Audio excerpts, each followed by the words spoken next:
Welcome back to my channel. If you are new viewer please subscribe my channel for more videos. आज हम बात कर रहे हैं कि धारा 207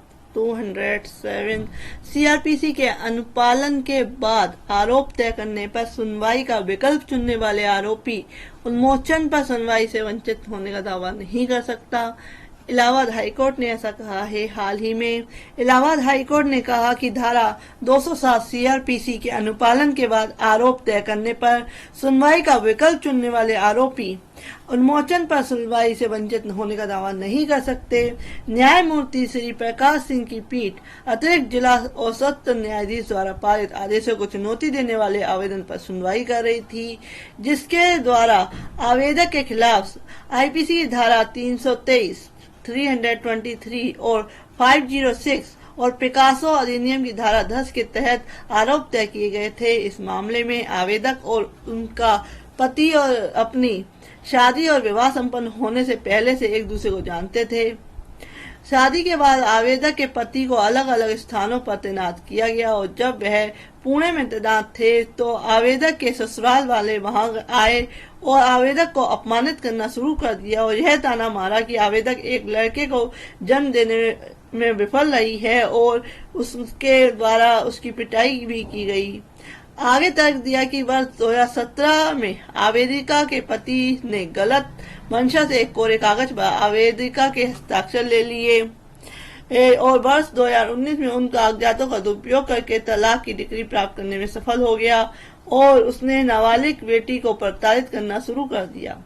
यह भी कहा गया कि आवेदिका के पति ने उसके मुंह पर 4 रजाई दबाकर जान से मारने की कोशिश की और उसका मुंह दबाने की कोशिश की। पीठ ने पाया कि आवेदक अगस्त 2022 के महीने में सम्मन जारी होने के बाद से दिसंबर 2022 के महीने में गिरफ्तार होने तक ट्रायल कोर्ट के समक्ष अपनी उपस्थिति से बच रही थी और ट्रायल कोर्ट द्वारा मामले को बड़ी मुश्किल से आगे बढ़ाया जा सका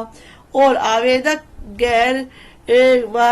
जमानती वारंट जारी होने के बाद उपस्थित हुई, जो स्वयं स्पष्ट है कि वर्तमान आवेदक मामले में देरी करने की कोशिश कर रही थी ताकि वह कानून के चुंगल से बच सके। हाईकोर्ट ने कहा कि सीआरपीसी की धारा 207 के प्रावधान का अनुपालन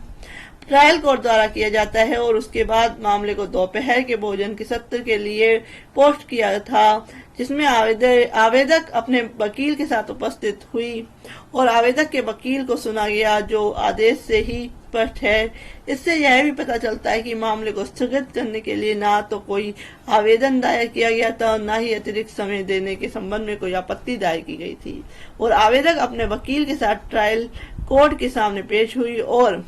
आरोप तय करने पर बहस का विकल्प चुना। पीठ ने कहा कि आरोप मुक्त करना किसी आरोपी का बहुमूल्य अधिकार है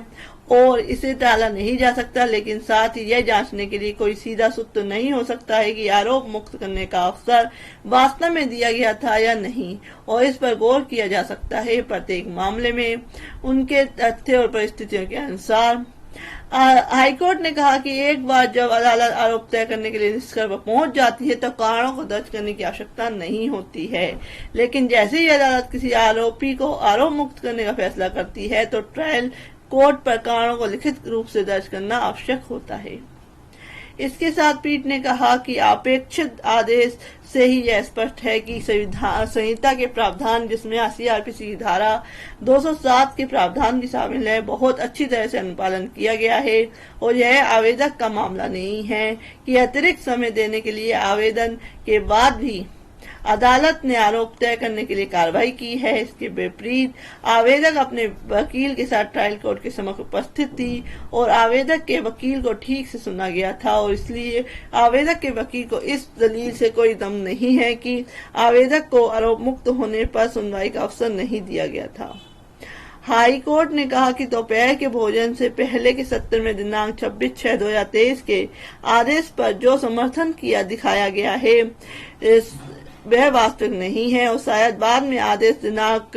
पर एक नए डालने के बाद ऐसा किया गया है। 26/6/2023 यह स्पष्ट है कि आवेदक और उसके वकील दोपहर के भोजन के बाद सत्र में ट्रायल कोर्ट के समक्ष उपस्थित हुए, अतः आवेदक पर कोई प्रतिकूल प्रभाव नहीं पड़ता है। उपरोक्त के मद्देनजर पीठ ने आवेदन खारिज कर दिया। केस का जो शीर्षक है वह श्रीमती संगीता शुक्ला बनाम उत्तर प्रदेश राज्य। बेंच है justice Shri Prakash Singh. Case number है आवेदन धारा 482 नंबर 6